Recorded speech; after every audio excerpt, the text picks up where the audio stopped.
Well, hello there, everybody. It's Bob with Coastal Appliances once again, and today I'm going to take you through replacing the tub seal and the bearing inside an older Maytag washing machine.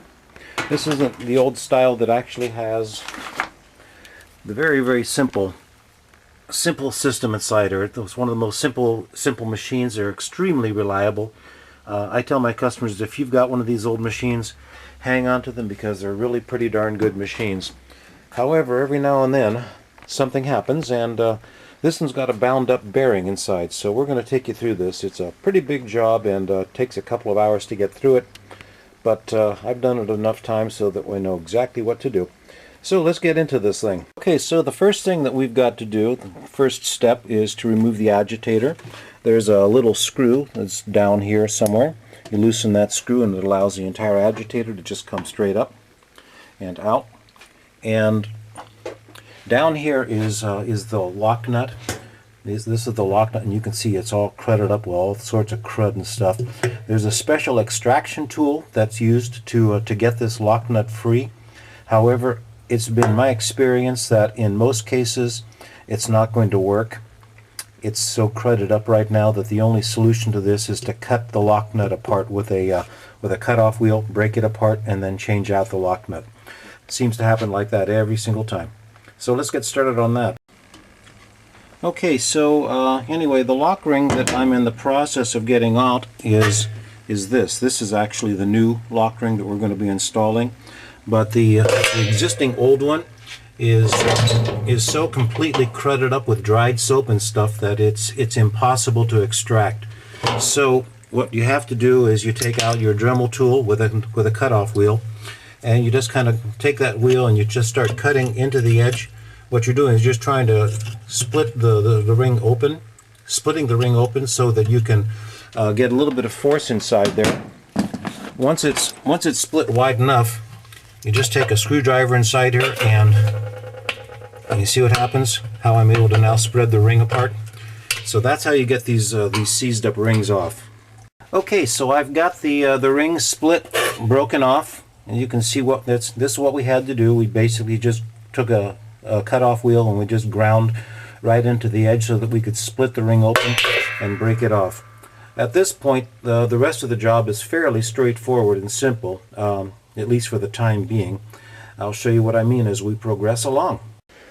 Okay, so the next step is to lift the lid on the machine. I've got the machine propped up against the wall right now, and we're going to have to remove two screws that are located right there. It's a 3/8 inch screw, so you take each one of those off.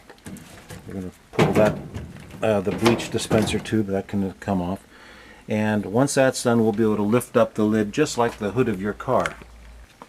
So the lid is now ready to come up. I've removed those two keeper screws. The lid just swings up just like your car's hood does. The next thing we're going to do is we're going to remove this the top of the tub. Now this one's made out of plastic, and that's lucky for us because this one will be really quite easy to put back on. Some of the older ones used a metal tub top with a keeper ring that went around the circumference to hold it in place.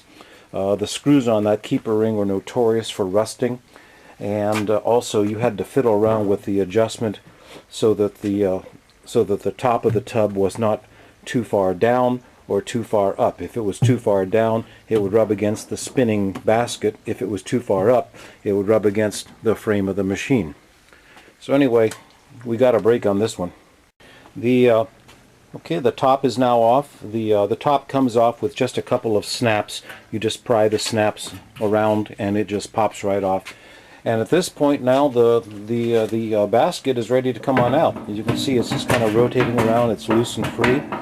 I'm going to see if I can set the camera over here so that you can see what I'm doing. I'm going to have to set it down for a second. And let's see. Yeah, okay, that ought to work. Okay, so it's kind of heavy. It's got a cement ring in it. It just comes straight up, and we set this aside for a little while.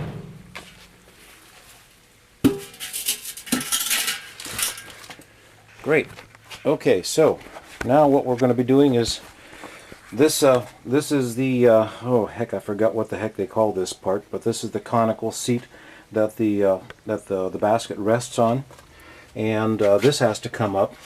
Now there's a small little Allen set screw here that needs to be loosened, and then this thing will just thread itself off. Sometimes you'll need to use the extraction tool, which looks like this. You can purchase this at your appliance retailer, and the extraction tool is going to fit like that. And then I believe this is reverse thread, so you're just going to have to take a hammer and start whacking it one way or the other until it comes up on its threads, and that'll enable you to then get to the next step.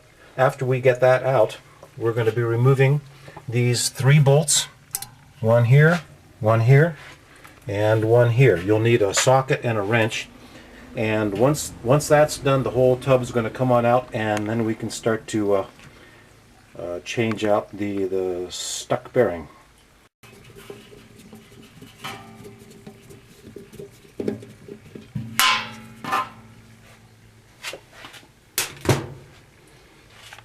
Okay, so the set screw is removed.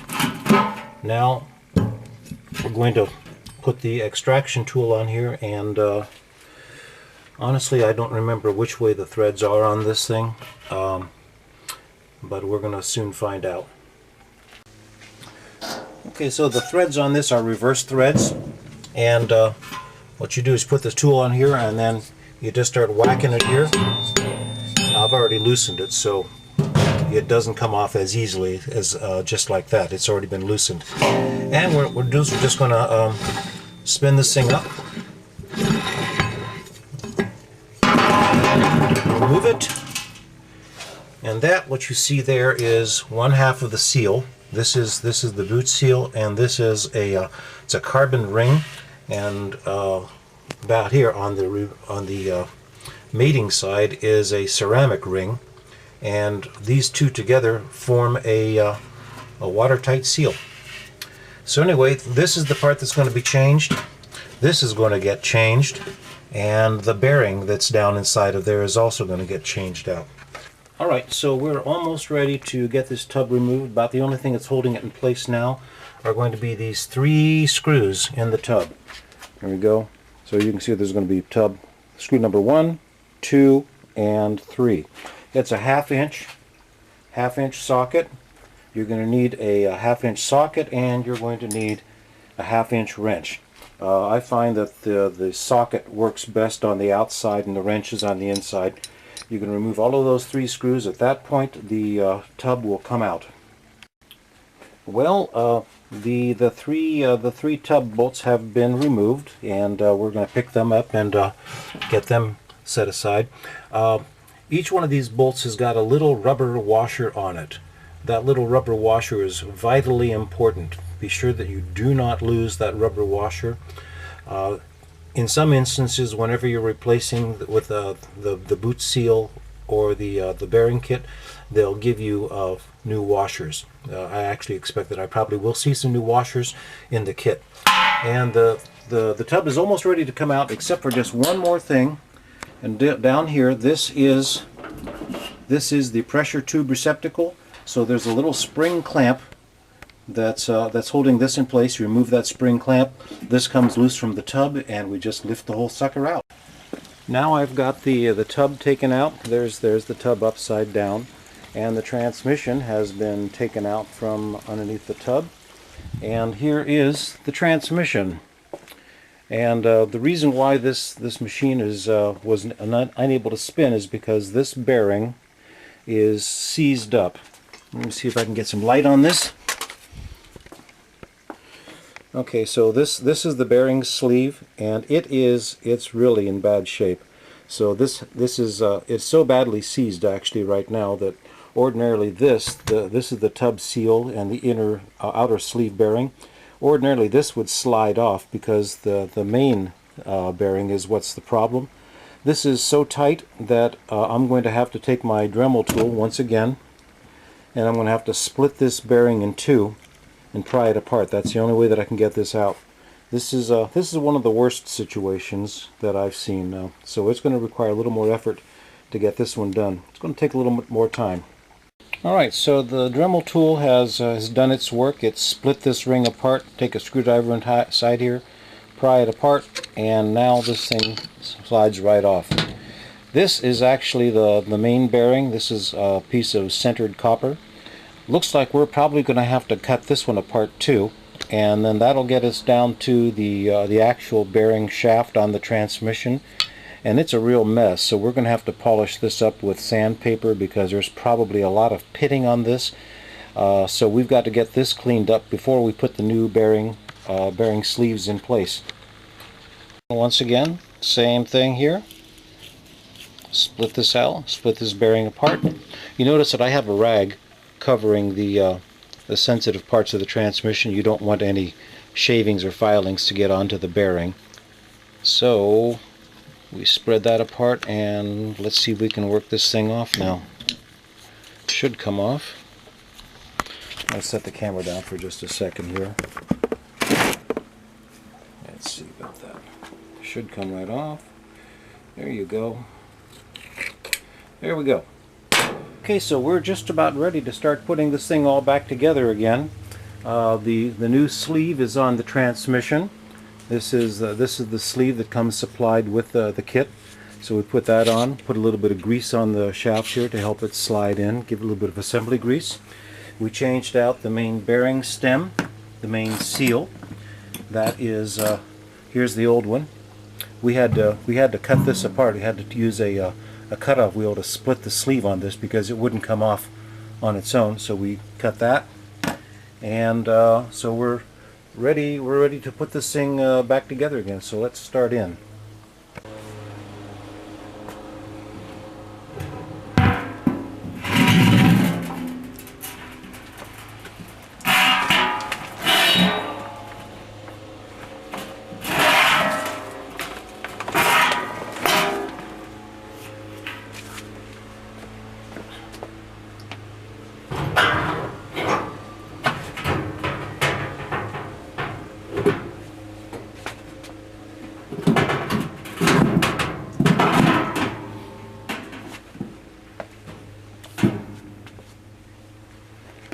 Okay, so what I'm doing now, I'm only going to be installing, you're only going to see one of the bolt nuts being installed, but it's going to be typical representative of how the other two get installed as well. So this is going to go between the frame and the tub. Then we've got a bolt, nut, lock washer, and this is a backing plate. This thing's called a backing plate. The X on the backing plate goes out, goes towards the outside. So put the nut in place. The nut goes from the inside. I'm sorry, rather, this is the bolt. The bolt. That's the nut. The bolt comes in from the inside, and then that little blue fiber washer in through the mount, backing plate, lock nut, and the nut.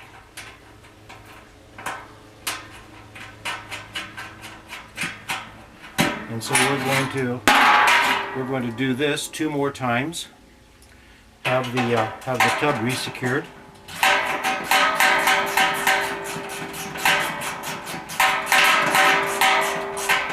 I find that it's a good idea to not tighten down all of the nuts until they're all in place. That makes getting them all in place a little bit easier. Once they're all installed, then go back around and tighten them down.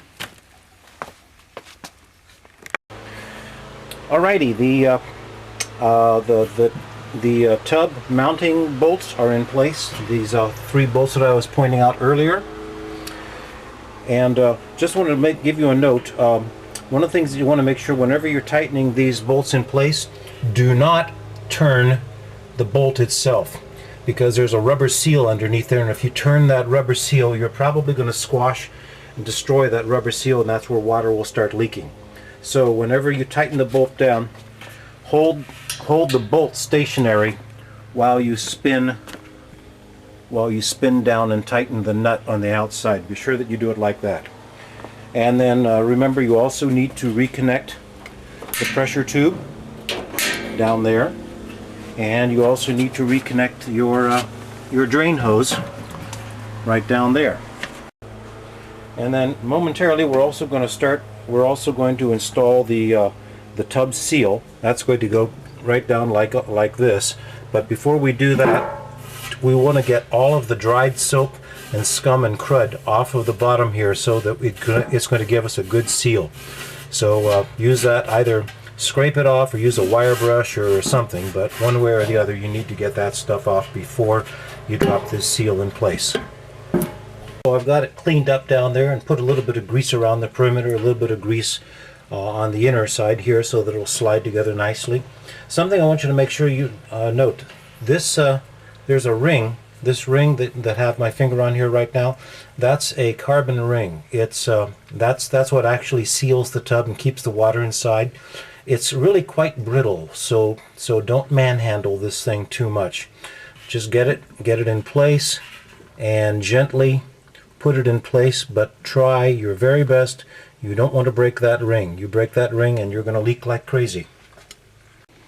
Okay, and then after that's done, this is the next part. This is the conical mount. This is what the basket is going to ride on.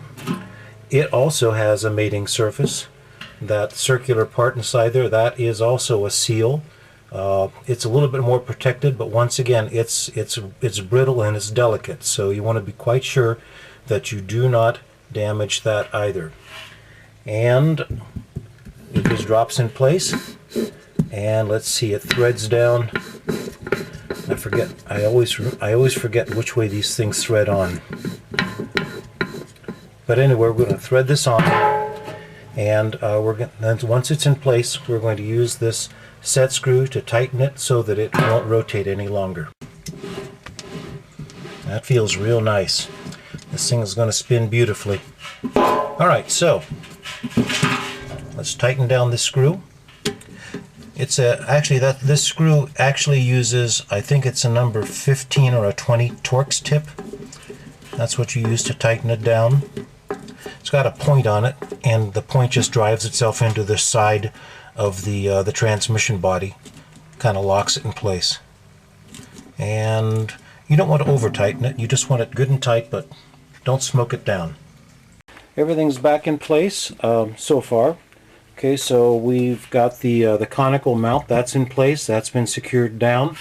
The bolts are in place, the drain tube is there, the pressure tube is connected, and we're ready to drop the basket back in. So I'm just going to set the camera over here, and let's see, how does that work? And can you guys see okay? Yeah, I guess you can. Okay. So this thing's kind of heavy. There's a great big plug of cement in the top of this. It's to give the tub more inertia so that it'll carry itself through, having a little more strength and inertia, and some crap like that. I don't really know what I'm saying there. Okay, so the tub is in place. This is the binder ring that goes on top, and then remember that that ring that I had to cut apart. This is the new ring. There it is. This is the new one, and we're going to thread this one down. Once again, this is a reverse thread, so we spin it down in the opposite direction, and that looks pretty good. Now you'll need this tool again. You'll need this tool one more time, and drop the tool down in place, and start banging away.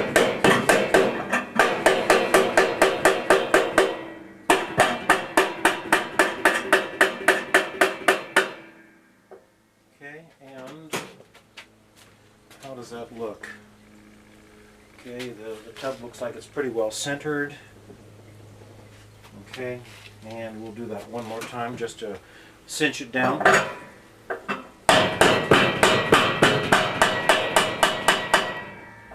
Okay. Tub's in place.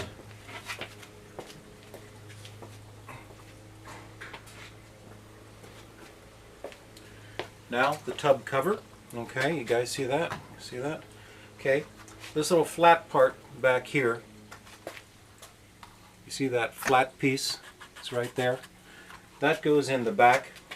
That's the part that's going to trip this off-center switch. So if this tub starts gyrating really wildly because of an off-balance load, it'll push this switch and shut the machine down until you come back, rearrange the load. You lift the lid, close the lid, resets the switch, and you're good to go again.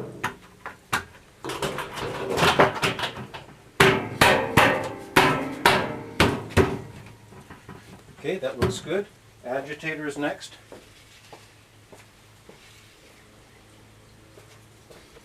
Okay, remember there's a little 1/4 inch hex screw right here. We've got to secure that in place, so we drop the agitator. It drops right down onto the spline.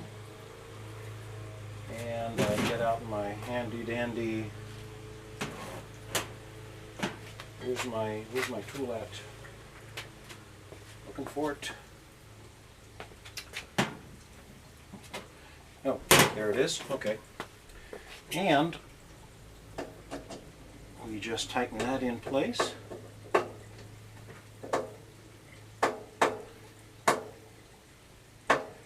Great. Okay, at this point, it's just a matter of just dropping the lid, put the screws back inside there to hold it in place, put the cover back in place, and the job is done. But before we do that, I'm going to turn on the water. We're going to run the machine and check for leaks and make sure that everything is nice and tight and is working the way that it ought to. Once it's done to my satisfaction, we close it up and then we'll be on our way to another job. Thanks for watching, everybody.